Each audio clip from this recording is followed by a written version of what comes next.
Om Swastiastu.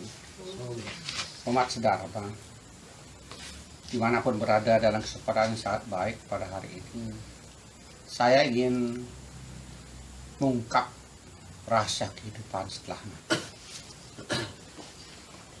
Kita mempunyai suatu keyakinan, tidak ada suatu kematian dalam ajaran agama Hindu di Bali. Yang ada adalah dimensi kehidupan dalam dunia lain. Kenapa saya menyampaikan hal seperti itu? Kalau kita melihat dari ritual yang dilaksanakan di Bali, bahwa setiap orang meninggal, tewas, mati, apapun namanya, yang pada prinsipnya sukma telah meninggalkan raga. Namun di Bali hal ini mempunyai suatu nilai yang tersendiri. Nilai itu ada pada dalamnya ritual. Ritual adalah menjadikan sesuatu menjadi suatu kehidupan yang sudah jelas dilengkapi dengan doa. Kalau di Bali disebut weda, puja. Puja inilah yang memberikan penggurip pasupati supaya Atman itu hidup kembali. Dimana pada asalnya seperti yang saya katakan tadi, sukma meninggalkan raga, terjadi suatu kematian. Karena proses itu secara alami akan terjadi. Apabila kita tidak pada waktu meninggalkan dunia ini, hari raya Galungan pasti hari raya Kuningan. Artinya kalau tidak duluan pasti akan belakangan. Sebab tidak ada manusia mekulas, itu tidak ada pasti. Maka oleh karena itu kita diajarkan oleh leluhur kita, marilah kita menabung kebaikan pada bank tabungan Tuhan. Sebab bank tabungan Tuhan tidak pernah mejer, pailit maupun bangkrut. Dalam kesempatan lain, apabila umur panjang, debat saldo kreditnya dapat kita warisi. Tetapi apabila umur pendek, maka generasi kita akan menikmati. Jadi sancita mana prarabdha karma. Nah, kemudian terkait dengan cerita saya, rahasia setelah mati itu di mana dapat kita melihat di Bali dilaksanakan upacara ngaben. Ngaben itu jangan diartikan ngabehen. Itu adalah satu persepsi yang salah. Ngaben itu adalah membakar dengan api suci dan dilengkapi dengan upakara dan upacara. Dari mana saya dapat menyimpulkan demikian? Karena dalam Rig Veda disebutkan api itu adalah pendetanya upacara. Dan kita dapat melihat banyak hal yang terjadi di masyarakat, yaitu adanya itu persembahyangan api. Dari zaman dulu kala di Afrika dikenal dengan upacara api. Di mana-mana dikenal dengan upacara api. Termasuk kita di Bali mengenal upacara war api yang disebut dengan Oma Trayan. Sehingga setiap ada sesuatu seperti ada meninggal, maka pasti dibakar. Yadnya kita, Oma yadnya kita adalah membakar. Sabda mengatakan apa saja dibakar pasti akan habis. Nah, bagaimana prosesnya yang dikatakan ngaben itu? Ngaben itu adalah penyatuan tiga kerangka, yaitu badan jasad yang ditinggali oleh sukma, yang di Panca Mahabuddha, apak, tejo, bayu, angkasa seperti ini. Kemudian dibangun lagi yang disebut dengan ngajum. Kalau seorang walake yang ngereke namanya ngajum. Tapi kalau seorang sulegeh yang ngereke namanya ngaskara. Di mana itu terdiri dari beberapa komponen. Itu satu, ada surat kaja. Kedua, ada cepuk. Ada ukur. Nah, cepuk itu apa? Konon itu adalah wastra nida betari durga yang warnanya merah. Terus kemudian ukur itu apa? Itu adalah anak-anakan manusia yang dibentuk dari uang. Nah, kemudian itu disatukan dengan ditusuk dengan jarum berarti menajamkan perasaan kita untuk membangun kembali badan jasadnya yang kita sebut dengan badan halus. Kalau ajaran agama Hindu disebutkan suksema sarira. Yang tadi badan kasar setula sarira. Kemudian rohnya itu adalah atma sarira. Maka di Bali ada kenal dengan ngulapin. Ngulapin di tempat yang meninggal, ngulapin di Prajapati, ngulapin di Perapatan Agung, atau di mana lagi. Yang berarti dia menyampaikan niatnya memanggil orang yang meninggal untuk dibuatkan upacara. Itu upacara pengabenan itu sendiri. Nah, sudah ngulapin itulah, maka disetre, ya, dikremasi. Kalau kita berbicara kremasi dalam pengertian kekinian yang digandrungi pada saat ini oleh para umat, tetapi tidak juga meninggalkan budaya Bali yang diproses di setre atau di kuburan. Itu adalah sangat baik sekali. Nah, itu dilakukan yang namanya menyatukan ketiga keraka itu di puri, di geria, di rumah, atau di tempat tinggalnya masing-masing. Setelah itu disatukan, maka kemudian ada upacara, itu upacara yang disebut mepras. Artinya mepras itu antara yang meninggalkan dunia ini, yang disebut panjang hilang, panjang kemudian hilang, kemudian yang ada di dunia ini dia tidak kekurangan apa. Jadi konsep moksartam jagatita.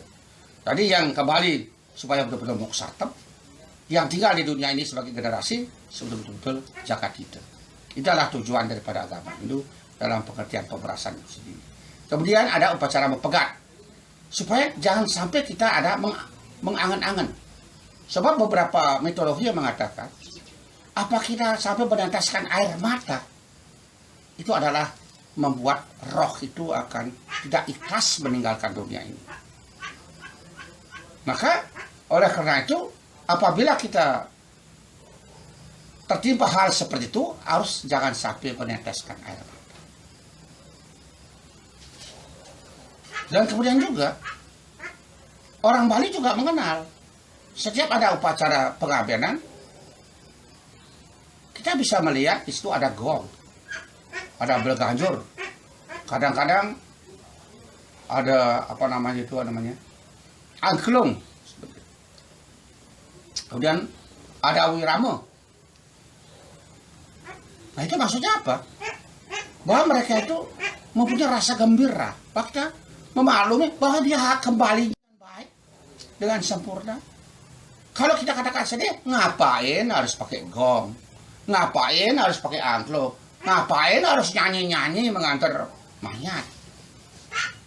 Karena kita menyadari bahwa itu adalah hari kembalinya, maka kita harus mengikhlaskan mereka kembali dengan segala pengorbanan yang ada, dengan rasa ketulus ikhlasan, sehingga mereka itu kembali dengan sempurna kepada alamnya. Nah, itu kita dapat melihat kondisi yang ada seperti itu. Nah, kemudian setelah ngaben ada upacara lagi.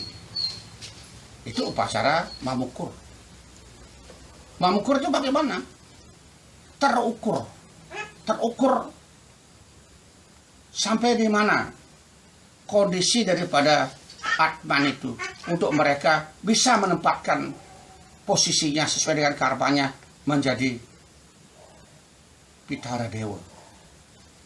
Tadi awalnya meninggal Preta, udah ngambil nama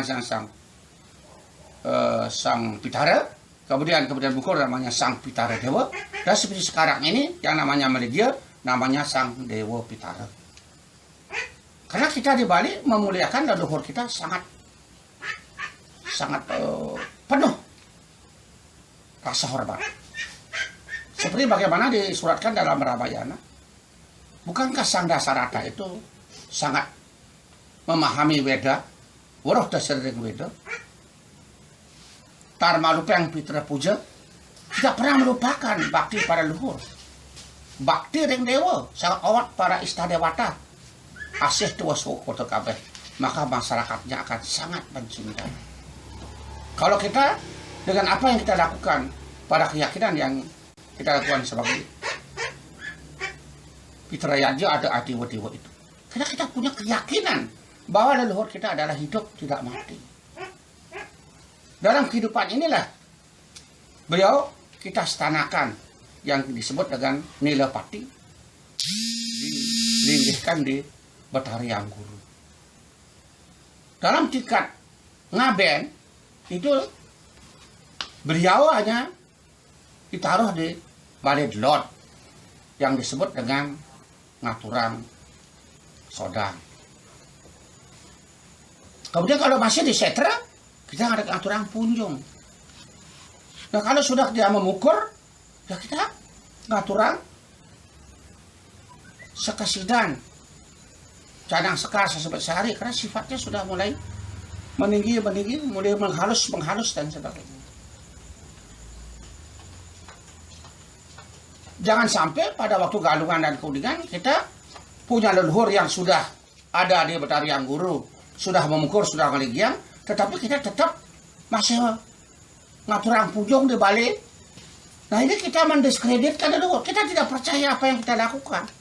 Kita sudah melakukan dengan baik, sudah ngeligiang ide beliau itu menjadi ide Betara.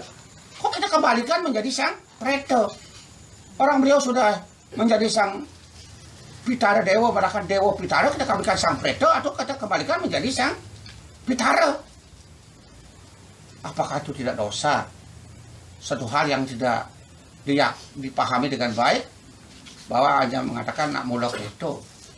Nah ini harus ada satu pencerahan sama agama Hindu yang dikenal dengan agama Weda, agama kecerdasan. Bukan agama mistik, bukan agama mulak itu. Nah proses ini adalah suatu proses kehidupan. Sampai kita membuat ngeligihan para leluhur kita berada dia di dalam Betari Angguru. Yang lanang di tengah, yang istri di kiwa, di tengah adalah Siwa Guru. Kenapa? Karena yang widi orang Bali itu adalah Siwa Guru. Karena kita penganut Siwa Paksa. Jadi supaya beliau itu menyatu. Tetapi mana belum menyatu, hanya beliau melayani Siwa Guru, belum menyatu. Kalau namanya menyatu apabila kita sudah ngeluar itu di mana para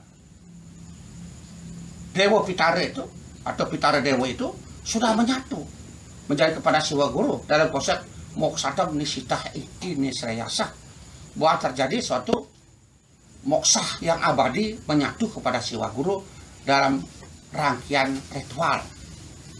So moksah itu bermacam-macam ada. Ada Jiwan Mukti, ada Purna Mukti, ada ritual Upakara Mukti. Kalau Purna Mukti, bahwa moksah itu tanpa meninggalkan badan jasad. Kalau Jiwan Mukti, moksah tahu kapan mereka akan meninggal.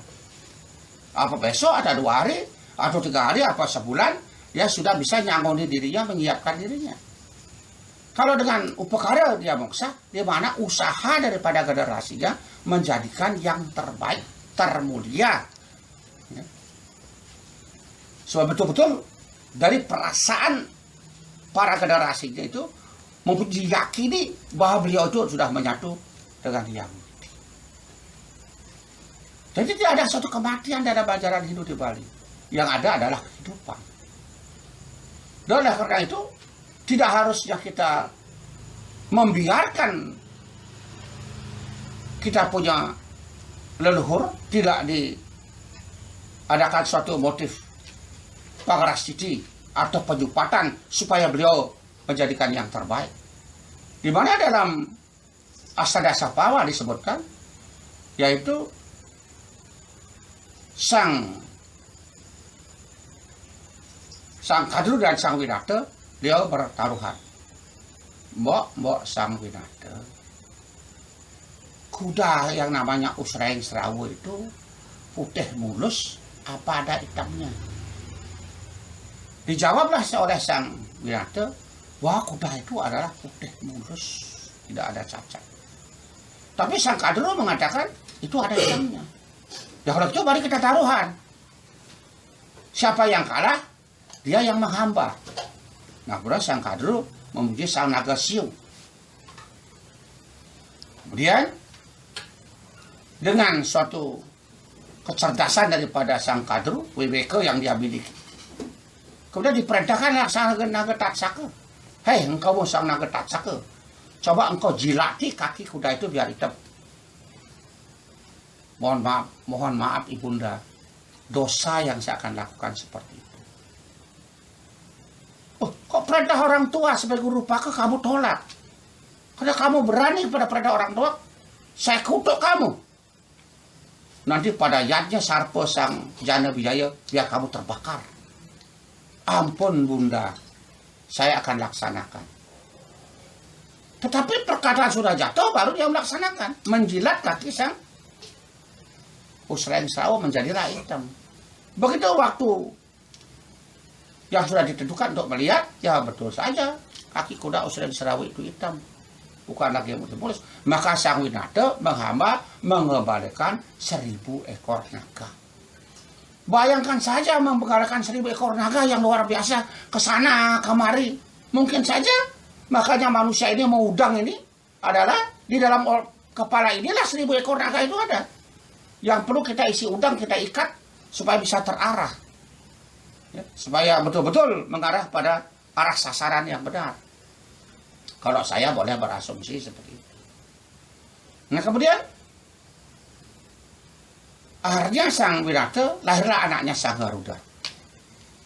Kasihan sang Garuda sama ibunya. Ibuku barulah hamba yang mengembalakan saudara-saudara. Baiklah. Sang Garuda lah mengembalakan 1000 ekor naga. Begitu dia lari kiri dan kanan, dimakanlah oleh sang Garuda. Tahu rasa. Kemudian bertanyalah sang naga siung, loh apa salahku kok dimakan? Kamu kan menggantikan ibu memenggalakkan aku. Kalau kamu ingin bebas, tanya ibumu. Tanyalah ibunya. Begitu tanya ibunya, ada pada busanya adalah Tirta Amerta. Nah, Tirta Amerta ini berada di suatu kincir. Dia suatu kincir yang berputar, yang susah diambil. Namun, biarpun bagaimanapun, sang Garuda membayar utang kepada ibunya, dia berusaha.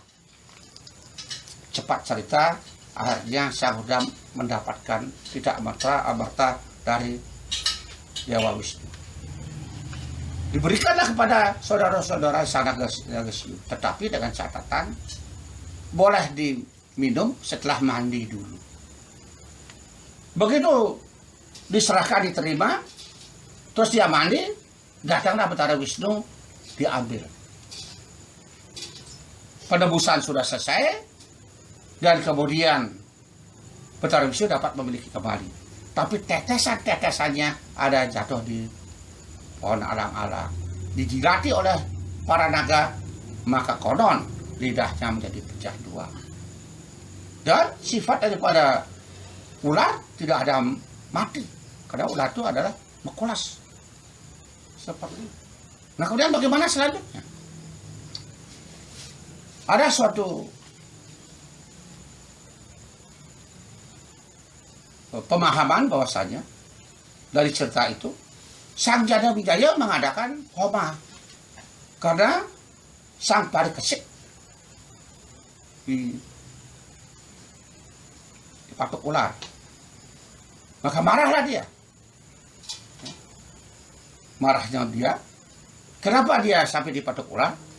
Karena Bagawan Serenggi yang tidak tahu apa-apa, bukan Bagawan Serenggi ya, Bagawan Sabiti yang tidak tahu apa-apa, dikalungi dengan ular deras, bangkai ular, sehingga sang Serenggi merasa marah. Dipasulah ular itu. Siapa yang mengalungkan, biar dipatuk sama ular itu. Nah, kemudian sang Jana Wijaya mengadakan homayatnya, homa sarpa, sehingga bergulung-gulung ular itu jatuh ke dalam yadnya homa itu. Hanya sang naga Tatsaka mau jatuh tidak lagi, mau jatuh tidak lagi. Nah disitulah penebusan sang Nastika sebagai generasinya yang bisa menyetop homayatnya itu. Nah, kalau kita bicara hobayatnya sang nastika dengan apa yang kita lakukan pada hari ini, bahwa generasi kita lah yang mampu ya, dengan segala kebaikan yang kita miliki, dengan segala pengorbanan yang kita miliki, dengan segala keikhlasan yang kita miliki, mohon kepada yang di atas, semoga segala dosa daripada leluhur kita terampuni. Kalau tidak kita yang masih hidup ini generasinya yang akan memohonkan, siapa lagi? Maka dalam hidup di Bali diyakini supaya berusaha supaya punya generasi pangsing menggantung di tiang petungan sebuah gugut bikul yang bah. Kemudian kita masuk jurang neraka. Nah, generasi ini adalah sangat menentukan. Secara real kita berpikir, suatu bangsa kalau tidak bergenerasi bagaimana? Karena itu pun bergenerasi. Kalau rusak generasinya, apakah karena narkoba dan sebagainya, kan tidak ada manfaat juga. Maka tidak salah pemerintah mengambil suatu kebijakan, orang yang kelewatan menyimpan narkoba didor aja. Seperti itu kebijaksanaan yang diambil. Nah, kalau kita kembali berbicara secara ajaran agama Hindu di Bali, ya kita inginkan suputra. So dalam Sada Sabu saya disebutkan, yang ada sumur siu, Allah didikang waduk tunggal. Yang ada waduk siu, Allah didikang putra tunggal. Yang ada putra siu, Allah didikang suputra. Kalau ada sumur 1000 dikalahkan oleh mata air 1. Kalau ada mata air 1000 dikalahkan oleh anak 1. Kalau ada anak 1000 dikalahkan oleh anak yang terbaik 1. Ya namanya suputra. Nah, kemudian bagaimana yang tidak punya anak? Masih ada diberikan oleh Yang Widi. Berbuat baiklah, beryadnya seperti apa yang dilakukan oleh Gus Putra Usari ini, Gus Eka Sabangkusari melaksanakan dianya, ngaturin pemagi pada para leluhur. Itu lebih mulia daripada kita mempunyai seorang anak. Yang anak itu bisa jadi positif, bisa menjadi negatif. Astungkara kalau menjadi positif. Jadi tidak ada suatu hal yang mentok kalau kita tidak mempunyai satu keturunan. Sebab hidup kita ini dijadikan karena yadnya. Kita pun harus beryadnya. Sebab kalau kita yakini, siapapun kita tidak akan ajak mati. Istri yang cantik pun, yang berkalang tangan kita tidur, kalau kita mati, isi kaca tidak ikut mati kalau kita mati. Begitu anak kesayangan kita, ya, juga tidak ikut mati kalau kita mati. Dia pasti mengantar sampai kuburan nangis. Sudah begitu kita dikuburkan, ya sudah. Atau kita dibakar, dikremasi, atau diambil, ya sudah, seperti itu. Nah, justru itulah karma yang terbawa karma. Maka kita berusaha bagaimana kita harus menabung karma, seperti yang saya katakan, kebajikan sebanyak-banyaknya. Supaya nanti kita bisa nikmati di hari kelak, di alam ini sekali. Nah, ini rahasia-rahasia seperti inilah yang perlu kita pahami. Kenapa? Disebutkan juga bahwa nanti kalau sudah kita kembali kepada alam Tuhan, nilai kehidupan yang ada di sini akan terungkap rahasianya di situ. Kenapa? Kita punya saudara yang kita ajak lahir, yaitu Nyom. Kedua, Getih, Lamas, itu manusianya Ari-Ari. Jadi 4 bersaudara ini adalah saudara kita. Nah, kemudian dia akan berubah namanya Selair, Menjair, Mekair, Mokair. Kemudian sudah besar seperti kita ini, Yagapati, Marajapati, Banaspati, Raja. Pada waktu itu akan kembali kepada alamnya. Waktu Iraga gelus balung. Gelus balung itu artinya pada waktu kita dalam kondisi sekarat, dia sudah lebih dulu jalan. Dia namanya Sang Suratmo, Jogor Balik, Burkala, Sang Yamo Dipati. Sehingga dia sangat tahu sekali apa yang kita perbuat di Mercepada ini. Peradaban, apa yang diperbuat di skala menjadi pedanda, ditanya. Dia menolong umat. Ya, bukan santai. Oh, enggak. Penerbangannya minta sesali banyak-banyak. Ya. Harga batannya mahal-mahal ini. Nah itu. Ya sudah tahu lebih dulu itu. Karena dia saudara kita pada waktu di sini. Nah, kalau gitu berikan hukuman. Panitera. Nah, panitera pengadilannya ada di situ. Ya. Batarayama itu. Nah, kemudian sang durhaka mau memukul dan sebagainya. Ini adalah proses daripada kehidupan. Kalau mati ngapain ada pengadilan di situ? Nah kemudian juga bagaimana? Disebutnya titik galagil. Titik galagil ada di mana? Adalah lidah kita sendiri. Ya, lidah kita sendiri lah yang akan menyebabkan kita baik atau buruk. Seperti itu. Jadi saya yakin tidak ada kematian dari ajaran Hindu di Bali. Karena saya melihat daripada ritual. Ya. Sanksi-sanksi pasti akan kita terima sesuai dengan karma. Kadang pun dibuat satu ringkasan cerita secara mitologis, namun semuanya adalah rasional. Maka kehidupan kita sendiri di sini di dunia ini, marilah kita pelihara dengan baik. Sebab aja sekali kita diberikan kehidupan oleh Yang Widi. Isilah dengan kebaikan, isilah dengan kebaikan, isilah dengan kebaikan. Sehingga berbuat baik jangan sekali. Berbuat jahat baik sekali. Nah, itu jangan diartikan secara polos. Berbuat baik jangan sekali. Berbuat baik berkali-kali. Berbuat jahat baik sekali. Cukup sekali saja. Tahu yang namanya lapas di kerobokan. Jangan sampai 2 kali. Ya. Bila perlu jangan sampai tahu. Ya. Kita sadari dan kita berhenti melakukan. Nah, ada rakyatnya tiba-tiba rahasia kehidupan setelah mati yang semuanya kita pasti kepada alam Tuhan, tapi kita tidak perlu takut karena kita diberikan kehidupan oleh Tuhan di alam lain. Maka dalam kehidupan sekarang yang pada satu kali ini kita pelihara dengan sebaik-baiknya. Marilah kita jalankan rasa belas asih kepada siapapun.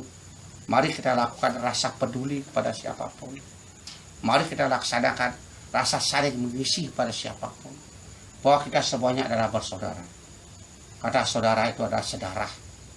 Jadi kita ada berarti hubung aja bekerja. Masa beton kita saling peduli, saling memperhatikan. Menyamu kita sepiring bersama-sama, makan bersama. Nah ini kita bangun dalam kekinian di Bali ini. Dalam proses ini kita yakini bahwa tidak ada kematian, yang ada adalah kehidupan dalam dimensi lain. Demikianlah saya sampaikan pada umat sedharma. Semoga betul-betul dapat disimak dan dipahami dan dimengerti. Sehingga marilah kita berbuat sebaik-baiknya. Marilah kita bisa saling merangkul interagama maupun antar agama. Sehingga betul-betul kerukunan beragama bisa kita lihat di Bali. Dan bisa kita sikapi. Ya, betul, sehingga Bali itu betul-betul adalah pulau sorga, pulau dewata, pulau Srigupura, dan juga pulau damai. Karena kita damai di hati, damai di dunia, damai selalu. Nah, sebagai penutup saya ucapkan Parma Sadi, Om Santi, Santi, Santi, Om.